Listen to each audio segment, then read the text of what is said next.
Bonjour à tous, c'est GLG et je vous souhaite la bienvenue pour votre JT du Geek, toujours en mode électrique. Aujourd'hui, on plonge dans l'actualité des nouveaux Avatar 07 Ultra et Avatar 12 modèle 2025. Je vous rappelle, Avatar a changé de nom maintenant, ça s'écrit toujours Avatar d'après moi, mais ça se prononce Avita. Cause référencement, à mon avis. Deux modèles qui viennent de commencer leur livraison en Chine pour relancer les ventes de la marque. Et comme toujours, vous pouvez soutenir cette aventure et cette émission quotidienne presque en mettant un petit pouce en l'air ou un petit pouce en bas. C'est vous qui voyez, de mettre un petit commentaire en mettant votre avatar préféré, la 07 Ultra ou la 12, et de vous abonner si ce n'est pas encore fait. Contexte et objectif de vente: Avatar, né d'une collaboration entre Shangang, CATL et Huawei, connaît des ventes un peu descendantes cette année.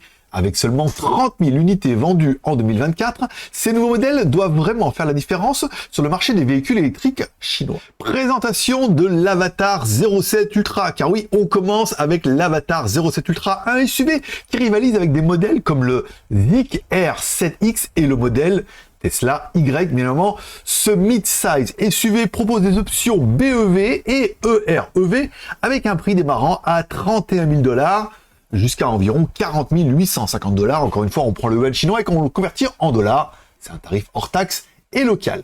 Au niveau des dimensions, 4,83 mètres de long par 1,98 mètres de large par 1,62 mètres de haut, avec un empattement de 2,94 mètres. Au niveau de l'autonomie, en version électrique, la batterie LFP de 82 kWh pour 610 km de portée.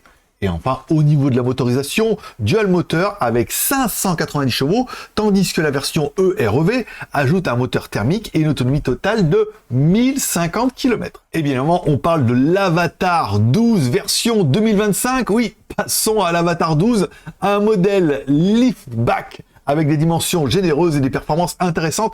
Elle est proposée en version EREV et 100% électrique. Au niveau des dimensions, un vrai grand modèle avec 5 mètres de longueur et un empattement de 3 mètres. Il va falloir des routes assez larges. Au niveau de l'autonomie, pour la version EREV, avec un moteur 1,5 litres sous le capot et une batterie FreeVoy de 39 kWh, offrant jusqu'à 1155 km d'autonomie. Au niveau de la batterie et de la puissance, la version électrique est disponible en RWD avec 318 chevaux ou en 4WD avec 539 chevaux et une autonomie de 705 à 755 km avec une batterie NMC de, bah oui, évidemment, 94,5 kWh. Bref, que pensez-vous de ces nouveaux modèles Avatar 07 Ultra et Avatar 12 avec leurs performances et leurs autonomies? Ils ont de quoi séduire le marché chinois. Et vous, que pensez-vous de ces modèles? Et pourraient-ils faire un carton, par exemple, en Europe? Dites-le moi dans les commentaires. Merci de finir cette vidéo en mettant un like ou un dislike, de mettre un commentaire en disant quel est votre avatar préféré, la Avatar 07 Ultra ou l'Avatar 12. Merci de me laisser, alors le commentaire c'est fait, le like c'est fait, le dislike c'est fait, il reste plus que l'abonnement et après on se donne rendez-vous, bah oui, demain.